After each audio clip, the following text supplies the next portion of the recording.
لا تقنطوا من رحمت اللہ، اللہ کی رحمت سے کبھی نا امید نہ ہونا۔ ان اللہ یغفر الذنوب جمیعا، بے شک وہ سارے ہی گناہ معاف کر دے گا۔ آپ فرماتے ہیں میرے دل میں بات اثر کر گئی، ماننا ہے نا۔ جس نے نہیں ماننا اس نے 6666 آیتوں کا ترجمہ پڑھ کے بھی توجہ نہیں کرنی۔ آپ ارادہ کریں نا، آپ اپنے دل کی زمین کو زرخیز بنائیں۔ فرماتے ہیں میں فوراً وہ آیت سنی تو میں رویا، اور میں وہ حافظ صاحب کے پاس چلا گیا، ان سے اجازت لی، ان کے کمرے میں داخل ہوا۔ میں نے کہا آپ نے ابھی آیت پڑھی ہے کہ اللہ سارے گناہ معاف کر دے گا؟ تو جس بندے نے کئی سال ڈاکے ڈالے ہوں، بیٹیاں روتی رہتی ہوں پر وہ مال لے کے آ گیا ہو، مائیں واسطے دیتی رہتی ہوں پر وہ لوٹ کے نکل آیا ہو، اب جی اگر وہ بندہ بھی سچے دل سے توبہ کرے تو اللہ معاف کر دیتا ہے۔ تو آفو جی کہنے لگے میں کون ہوتا ہوں تمہیں کوئی تفسیر بتانے والا، میں نے تو قرآن کی آیت پڑھی ہے۔ میرا رب کہتا ہے لا تقنطوا من رحمت اللہ، تم نے مایوس نہیں ہونا، تم آ جانا، معافی مانگ لینا۔ ان اللہ یغفر الذنوب جمیعا، اللہ سارے گناہ معاف فرما دے گا۔ اللہ سارے گناہ، تو یہ تو اللہ فرما رہا ہے۔ فضیل بن عیاض کہتے ہیں میں نے کہا ختم ہو گئی بات، توبہ بھائی۔ واپس آیا تو وہ میرے ساتھ جو تھے نا، ان سے میں نے کہا سردار نیا تلاش کر لو بھائی۔ اب ارادے بدل گئے، پروگرام کچھ اور ہو گیا۔ اب تو لوگ ہمیں تانے دیں گے، اب تو لوگ باتیں کریں گے کہ اتھے کی لین جانا ہے۔ فضیل بن عیاض کہنے لگے بس بھائی توبہ کرنی، اب تم کوئی اور سردار تلاش کر لو۔ اور اوپر سے نہیں کہا، توبہ کی تقریریں نہیں کی، دوسروں کو میسج نہیں بھیجے، اور لیکچر نہیں جھاڑے، رو کے کہا، درد سے کہا، دل سے کہا۔ تو وہ جو باقی کے تھے نا، ان پر سردار کی بات کا اثر ہوا۔ کہنے لگے سردار ہم نے سردار نیا نہیں ڈھونڈنا، اگر چوریاں مل کے کی ہیں تو اب تو اس طرح تو نہ کر، توبہ بھی مل کے ہی کریں گے، اب اللہ بھی مل کے ہی کریں گے، اب بس تو اگر ادھر جائے گا تو ہم بھی تو جائیں گے نا۔ اللہ اکبر۔ فضیل بن عیاض کہتے ہیں ظاہر ہے مال لوٹا کرتے تھے، میں نے مسئلہ پوچھا علماء سے تو انہوں نے بتایا کہ یہ تو حقوق العباد کا مسئلہ ہے، جو لوٹا وہ تو واپس کرنا ہی پڑے گا۔ اب میں نے وہ پیسے جمع کیے، اب سارے تو میرے پاس تھے نہیں، جتنے میں دے سکتا تھا دیے، جو کھا چکا تھا وہ رہ گئے۔ ایک یہودی کے پیسے رہ گئے، اس کے گھر چلا گیا، میں نے جا کے اسے کہا میاں میں نے کر لیا توبہ، اور میں وہ فضیل بن عیاض ڈاکو ہوں جس کے تیرے گھر سے اتنا مال لوٹا تھا، میرے پاس پیسے کوئی نہیں، وہ پیسے لگ گئے، اب تو اس طرح کر مجھے معاف کر دے۔ وہ کہنے لگا نا جناب، یہ بھی کبھی کبھی ہوتا ہے، لوگ نا شرافت کو بزدلی سمجھ لیتے ہیں۔ فضیل بن عیاض سے کہنے لگا میں تو پیسے لوں گا، ایسے تو نہیں معاف کرتا۔ فرمانے لگے پیسے تو کوئی نہیں، یہ سچی توبہ ہے۔ وہ کہنے لگا پھر اس طرح کرو، میری اونٹوں کو چارہ ڈالو، پیسے پورے ہوئے تو چلے جانا۔ کل ڈاکو تھے، ابھی وہ تلوار چلانی آتی ہے، نیزہ چلانا آتا ہے، ڈٹنا آتا ہے، اعصاب مضبوط ہے، مسئلہ کوئی نہیں، لیکن توبہ سچی کی ہے نا، یہ سچی توبہ والے لوگوں کا طریقہ ہے۔ اس سے کہہ سکتے تھے کہ جا آج تھولب دینی لے لے، تجھے کہا معاف کر دے، تو تیار ہی نہیں ماننے کو۔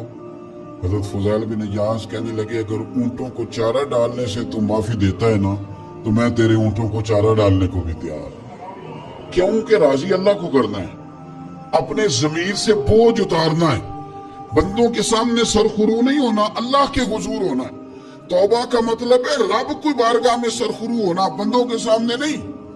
حضرت فضیل بن عیاض سے کہنے لگے ڈالیں گے تیرے اونٹوں کو چارہ، کیوں نہیں ڈالنا؟ 2-4 دن چارہ ڈالا تو وہ یہودی ایک دن کہنے لگا کہ یہ نا ٹھیکریوں سے بڑی ہوئی تھیلی ہے، یہ تو ذرا اٹھا کے لاؤ۔ حضرت فضیل بن عیاض نے اٹھا کے اسے دی، جب اس نے کھولی تو اشرفیوں کی بھری ہوئی تھی۔ تو آپ فرمانے لگے تو کہہ رہا تھا ٹھیکریاں اٹھا کے لا۔ کہنے لگا میں تورات بڑی پڑھتا ہوں، عالم ہوں، میں نے تورات میں پڑھا تھا کہ مسلمان جب سچی توبہ کر لیں گے نا تو رب ٹھیکریوں کو بھی سونا بنا دیا کرے گا، پھر یہ مٹی کے ڈھیلے اشرفیاں بنا کریں گے۔